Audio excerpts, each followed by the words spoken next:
Pientä remontin tynkää taas vaihteeksi. Sen toi tosiaan tommonen moottorin tukikumi sanonut sopimuksensa irti. Se oli siellä 2 osassa.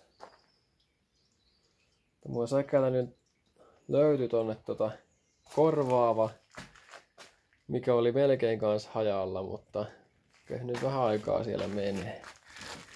Sain tosiaan sen laajettua tuonne. Mä tein sinne vähän tommoista Sikaflex patenttia tonne. Laitoin sen täyteen nuo.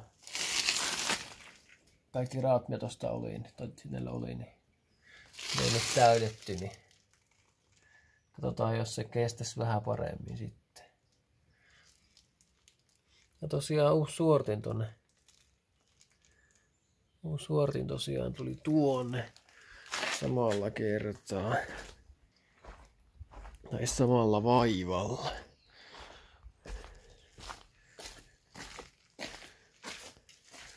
Tässä on vähän kovat nuo imuäänet.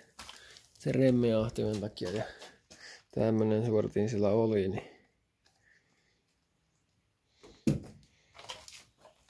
kuulin juttua, että tommonen olisi parempi, missä kotelo ympärillä. Eikä tää on tämmönen, tää oli jonkun kalliin filterin kopio justiin. Tää on kans eBaystä, oliko se joku 20. En muista minkä suodattimen kopio tää oli, mutta kumminkin jonkun merkkisuodattimen.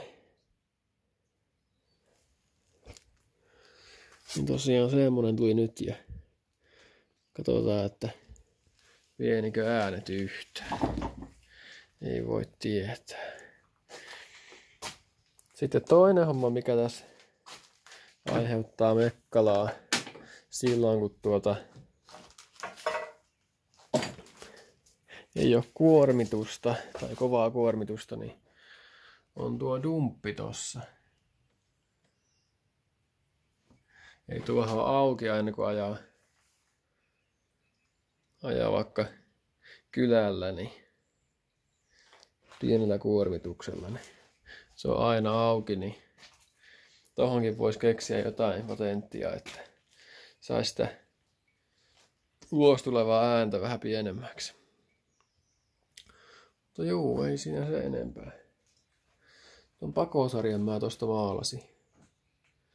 Tuo oli Tikkurilan, oli se Hermala tai joku semmonen sen nimi, niin ihan pensselöityvä maali. Tuli tosi hyvä. Ihan uuden näköisenä pysynyt. Voin kyllä suositella. Juu, ei sen enempää nyt tällä kertaa. Tosiaan tuommoinen sitä meni. Meinaa liikaa tehoja tämmösille. Ei oo ihan suunniteltu tämmöisille tehoille noita. Tai no mitään oikeastaan. Kaikkihan tästä loppujen lopuksi hajoaa varmasti. Juu. Ei nyt tällä kertaa se enempää.